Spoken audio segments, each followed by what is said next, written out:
Jelang pernikahan, Kaisang Pangarep dan Erina Gudono menjalankan tradisi pingitan Tribuners. Tradisi pingitan sendiri merupakan tradisi Jawa yang biasa dilakukan oleh calon pengantin. Selama dipingit, Kaisang Pangarep dan Erina Gudono tidak diperbolehkan untuk bertemu satu sama lain. Mereka akan dipertemukan kembali saat akad nikah nanti yang rencananya akan dihelat pada Sabtu 10 Desember 2022 besok di Pendopo Agung Royal Ambarukmo, Yogyakarta. Menikah menggunakan adat Jawa, tak heran jika keduanya melakukan tradisi pingitan. Bahkan, adik Gibran Raka Buming Raka ini mengaku sudah 2 minggu tidak bertemu sang kekasih Erina Gudono. Meski demikian, Kaisang mengaku masih berkomunikasi dengan Erina karena mereka harus mengurus keperluan pernikahannya. Diketahui sebelumnya, tradisi pingitan atau dipingit sering dilakukan oleh orang-orang yang akan segera melangsungkan pernikahan. Tradisi ini masih berlangsung di sebagian wilayah Indonesia, terutama oleh masyarakat Jawa yang melakukan tradisi ini sejak zaman kerajaan Tribuners. Pada zaman dulu, tradisi ini dijalankan selama 1 hingga 2 bulan lamanya. Namun seiring perkembangan zaman, aturan waktu tersebut bergeser, di mana pingitan yang dijalankan calon pengantin perempuan saat ini hanya dilakukan 1 hingga 2 pekan saja. Pasalnya, hal ini juga bergantung pada kesanggupan kedua belah pihak. Bagi para calon pengantin perempuan yang dipingit di rumah saja, tentu akan dilanda rasa bosan.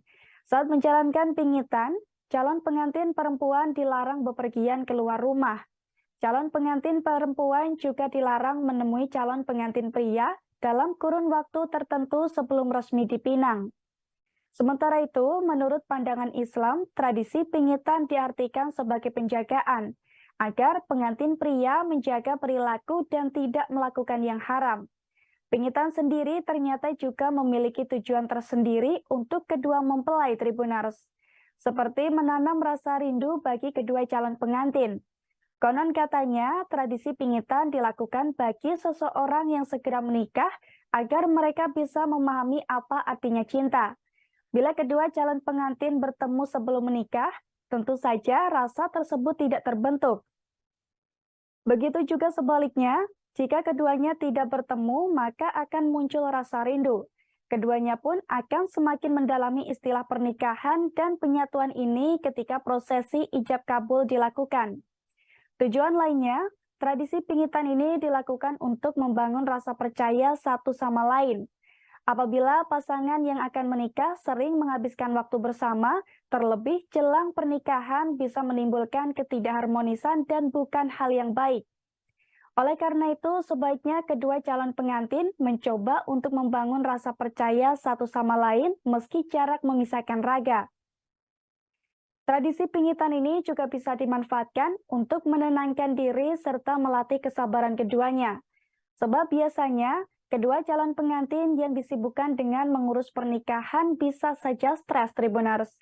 Jadi tradisi pingitan ini bisa digunakan untuk me time untuk kedua calon pengantin. Bahkan waktu pingitan ini bisa juga dimanfaatkan untuk merawat diri bagi kedua mempelai. Selain itu, masa-masa pingitan juga sangat penting bagi pihak calon mempelai perempuan. Sebab sesudah menikah, biasanya seorang perempuan harus meninggalkan rumahnya untuk mengikuti suami. Jadi pingitan ini bisa menjadi waktu emas untuk memupuk kebersamaan dengan keluarga. Sementara itu, menurut budaya Jawa, calon pengantin itu rentan mengalami musibah. Konon buat mempelai pria atau wanita, jika sering keluar rumah, bisa mengundang mara bahaya dan membuat mereka tidak jadi menikah. Hal ini sesuai dengan adat kepercayaan sebagian masyarakat Jawa. Dengan melakukan pingitan, kedua calon pengantin bisa lebih tenang karena hanya ada di rumah, terhindar dari musibah yang tidak diinginkan. Terima kasih sudah nonton. Jangan lupa like, subscribe, dan share ya.